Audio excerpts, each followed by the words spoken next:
Hey, how's it? Pepeiao, and welcome to episode 98 of the Cool Project Podcast.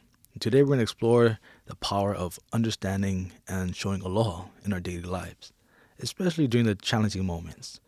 I'm your host, Daniel Aipa, and we're going to start off with this olelo no'ea, or a Hawaiian proverb. Nanaka maka, olohi ka pepeiao, pa'aka waha. Observe with the eyes, listen with the ears, and don't talk. And it's said that this is how one learns the best.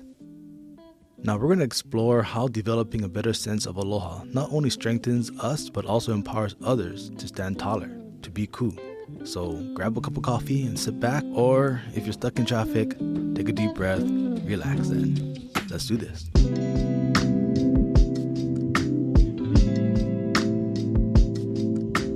You see, in a world where everyone seems to be shouting to be heard or doing crazy things to gain attention, listening has become a lost art. We often forget that true understanding starts with being present and truly hearing others. When we listen, not just with our ears, but with our hearts, we open ourselves up to a whole new perspective. We begin to see the world through the lens of someone else's experiences. Now, aloha can be seen as the ability to understand and share the feelings of another. By stepping into someone else's shoes, we bridge that gap between different perspectives and create genuine connections. But how can we cultivate aloha in our own lives? One fundamental step is to slow down and truly listen. We live in a fast-paced world where conversations often turn into competitions for attention. But if we pause, take a deep breath, and give our undivided attention to the person in front of us, we create a space for aloha to flourish. It's in these moments of silence that we truly hear what others are saying and grasp the emotions beneath their words. Another way to enhance our aloha skills is through active curiosity. By asking questions, seeking to understand, and engaging in meaningful dialogue, we demonstrate a genuine interest in the experiences of others. Let's try this exercise. Think of a situation that you are currently trying to work through. Maybe it's a situation at work or in a relationship. You got it in your mind? Okay, trust me, it's gonna work. Here are some questions that could help you, and while I go through these questions, try to answer them yourself. This will also be a good self-check-in exercise. And if it helps you, after each question, press the pause button, and feel free to voice it out if you want to. Here we go. How are you feeling about the situation? Can you tell me more about what you're going through right now?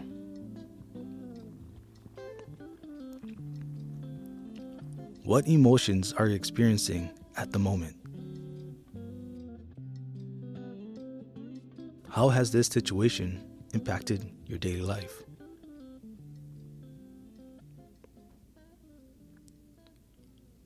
What has been the most challenging aspect of this for you? How do you typically cope with difficult situations like this?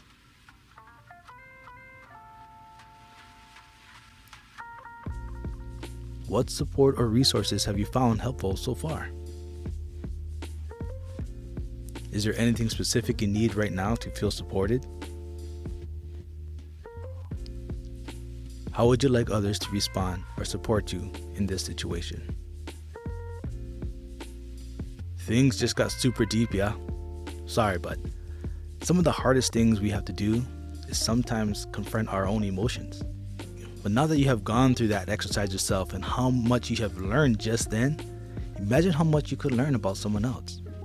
Remember, active listening and creating a safe space for open conversation are just as crucial as the questions you ask. You need to be attentive, validate their emotions, and respond with kindness and understanding. That's aloha. During these moments, we begin to uncover shared human experience, allowing aloha to grow. Now, it's important that we note that aloha does not mean we have to agree with everyone, but it is about acknowledging and validating someone else's feelings, even if they differ from our own. Showing aloha to someone you don't agree with can be challenging, but it is possible with the right approach that helps you stay cool during those moments. Now, here are some suggestions for practicing aloha during those sometimes challenging situations. Step 1. Practice active listening. Give the person your full attention and genuinely listen to their perspective without interrupting or formulating counter-arguments in your mind. Focus on understanding their point of view instead of immediately trying to change their mind. Now, I know that can make you go crazy and it's challenging even for me, but I strive to remember, nana ka maka, holohe ka pepeiao, pa'a ka waha. Observe with the eyes, listen with the ears, don't talk. This is how one learns best. Step 2, suspend judgment. Recognize that everyone has their own unique experiences, beliefs, and values that shape their perspectives. Avoid jumping into conclusions or labeling the person based on their opinion. Try to understand the underlying reasons behind their viewpoint. Step 3, seek to understand. Ask open-ended questions to encourage the person to elaborate on their perspective. Understand the factors that have influenced their opinion and the emotions tied to it. This helps create a space for honest dialogue and mutual understanding. Step 4, practice perspective taking. Put yourself in their shoes and try to see the situation from their point of view. Try, okay? Consider the background, experiences, and values that might have shaped their opinion. Aloha requires an effort to understand their reality, even if you ultimately disagree. Step 5, validate their feelings. Even if you disagree with their viewpoint, acknowledge and validate the emotions they express. People often feel more receptive to understanding different perspectives when they feel heard and understood. You see, I found myself on multiple occasions speaking with people who disagree with me, and while it can feel uncomfortable and my anxiety goes off the charts, I believe it's important to validate their feelings and try to understand where they are coming from. Step 6, look for common ground. Identify shared values, concerns, or goals that you both may have. Focusing on areas of agreement can help foster a sense of connection and build a foundation for further discussion. Finally, step 7, respond with aloha. And sometimes that's the true test of aloha. Maintain a respectful and compassionate attitude throughout the conversation. Treat the person with dignity, even if you strongly disagree with their opinions.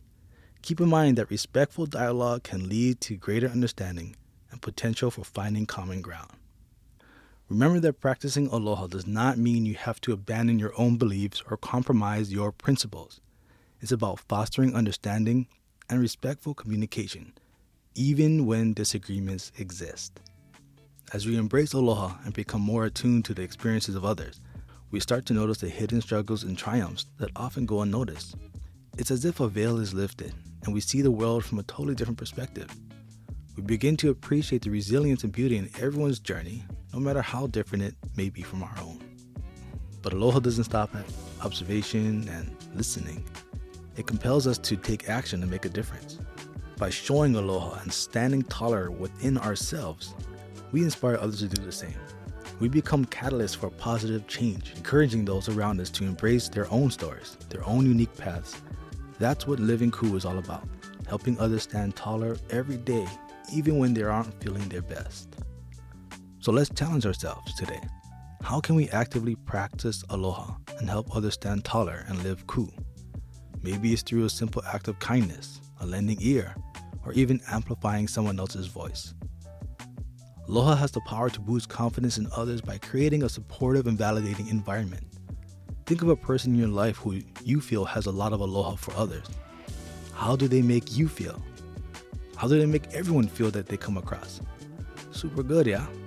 They make you feel seen, loved, safe, and appreciated, and you stand a bit taller when you're around them.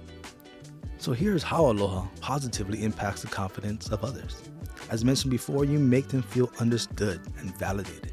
Sharing aloha communicates that their emotions, experiences, and perspectives are acknowledged and accepted. When you give someone that validation, you boost their confidence by affirming their worth and encouraging them to trust their own feelings and opinions. During that process, you encourage them to reflect on their own emotions, thoughts, and behaviors.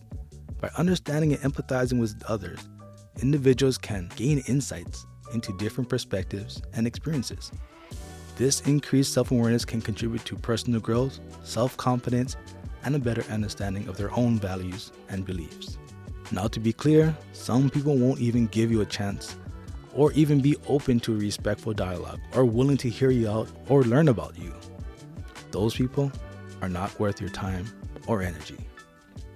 Aloha encourages trust and creates a safe space for open communication. And when someone feels heard and understood, it strengthens that bond between individuals. They're more likely to have the confidence to try new things, embrace challenges, and pursue personal growth. When you show aloha, you take the time to recognize and appreciate the strengths and capabilities of others. You highlight their positive attributes and accomplishments. This sort of affirmation can boost their confidence by reminding them of their skills, talents, and unique qualities. When you do that, they walk around a little taller. And lastly, helping people live ku involves providing support and encouragement to others. By offering a listening ear, offering assistance, or providing words of encouragement, you help others feel supported and valued. And this support can boost their confidence, motivating them to take on challenges, pursue their own goals, and embark on their own journey towards living ku.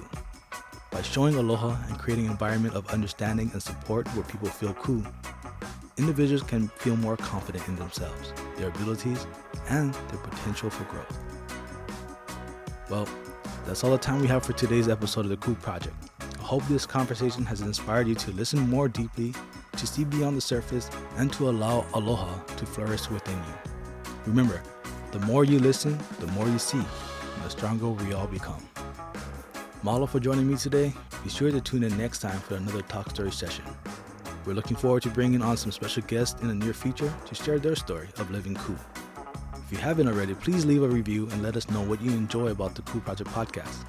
And lastly, you can gain access to exclusive content from the Ku Project by subscribing to our Patreon page at patreon.com/the Ku Project. There's an exclusive podcast there, behind the scenes look, and early access to special content, as well as discounts on new and upcoming merchandise. Until next time, mahalo, aloha, and stay cool.